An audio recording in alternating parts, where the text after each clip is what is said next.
The orbital bombardment had turned the valley into a graveyard of molten glass and twisted metal. Commander Lyra Kane stood at the edge of what used to be Forward Base Prometheus, watching the Krell warships descend through the ash-choked sky like vengeful gods. Behind her, the last remnants of humanity's 3rd Expeditionary Force waited for orders that would never come. High Command was silent. Earth was 3 systems away. They were alone. "Varkos," she said, her voice carrying over the howling wind. "How many?" The massive creature beside her raised its reptilian head, crimson scales reflecting the fires that still burned across the battlefield. Varkos was a Draknari warrior prince, 8 feet of muscle and ancient fury, capable of breathing plasma hot enough to melt through starship hulls. His species had ruled the outer reaches for 10,000 years before humanity arrived with their impossible ships, and even more impossible audacity. 47 warships, Varkos rumbled, his voice like grinding stone. 3,000 drop pods, perhaps 30,000 Krell warriors. He turned his golden eyes toward Kane. "We are 312. On her other side, Renar's low growl vibrated through the ground. The Lupari shock trooper was crouched in his battle stance, silver-gray fur bristling beneath his combat armor. His species had evolved as apex predators on a world where the night lasted months, and only the strongest survived the long dark. The Krell had conquered the Lupari homeworld 2 centuries ago. Renner was one of the last free members of his kind. Renner counts 49 ships, the Wolf Warrior said, his enhanced senses never wrong, and he smells their fear. Commander Kane threw back her head and laughed. It was a sound that didn't belong on a battlefield facing impossible odds. It was bright and wild and utterly human, the kind of laugh that made Varkos's ancient blood run cold and caused Renar's ears to flatten against his skull.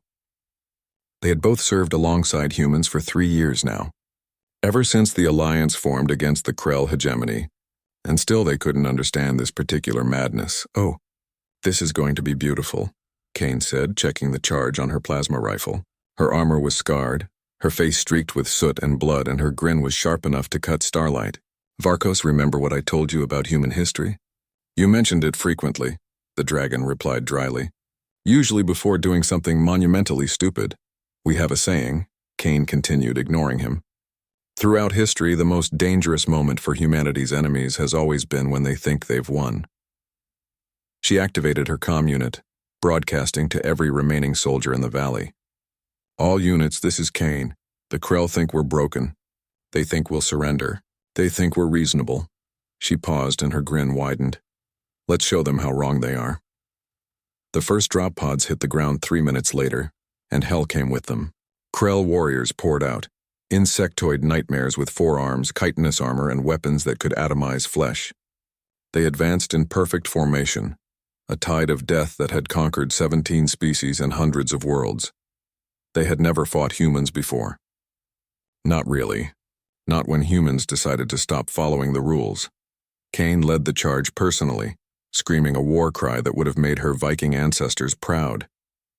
Around her, human soldiers followed, not because they believed they would survive, but because Commander Kane was running toward death with a smile, and that kind of madness was infectious.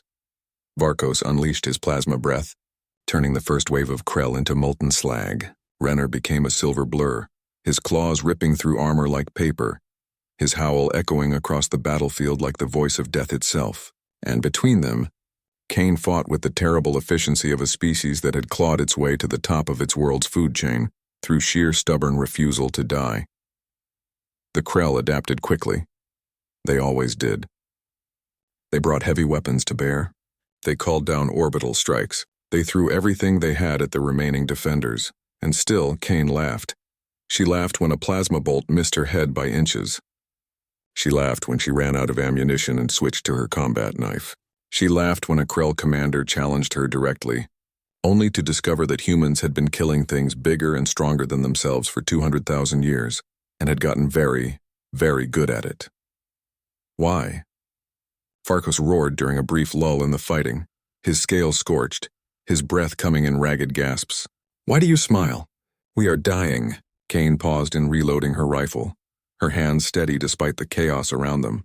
Blood, her own and others, covered her armor. 3 ribs were cracked. Her left arm hung at an odd angle, and still that terrible grin remained. Because, she said, humans learned something a long time ago. We learned it in caves hiding from predators with bigger teeth. We learned it in trenches while empires fell. We learned it in the stars when we first left our world and found we were the smallest fish in the biggest ocean, she chambered. A fresh charge pack and turned to face the next wave. We learned that when death comes for us, the only proper response is to spit in its eye and make it work for its meal. We learned that going down fighting isn't the second best option, it's the only option.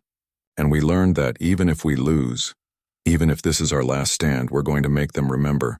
Every species that's ever tried to extinguish humanity has learned this lesson.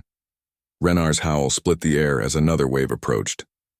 Varkos spread his wings, flames dancing between his teeth, and Commander Lyra Kane grinned wider.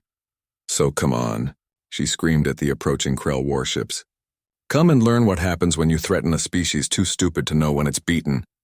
The dragon breathed fire, the wolf howled, and the human laughed in the face of death. Later, when the relief fleet arrived to find the valley littered with Krell corpses and a handful of survivors still standing, the reports would speak of tactical brilliance and strategic genius. They would analyze the battle from every angle, trying to understand how 300 had held against 30,000. But Varkos and Renar knew the truth. They had witnessed something that couldn't be quantified in reports or reduced to tactical analysis. They had seen what made humans dangerous, not their weapons or their ships or their technology, but their absolute refusal to accept defeat as an option. Their ability to find joy in defiance, their tendency to laugh at the universe when it tried to crush them. As medics rushed to treat the wounded, Varkos found Kane sitting on a piece of debris, still grinning despite her injuries. You're insane, he said. Probably, Kane agreed. But we're still here, aren't we? The dragon warrior could only shake his massive head. In 10,000 years of warfare, he had never met anyone quite like humans, and he sincerely hoped the rest of the galaxy was ready for them, because Commander Lyra Kane and her kind were just getting started.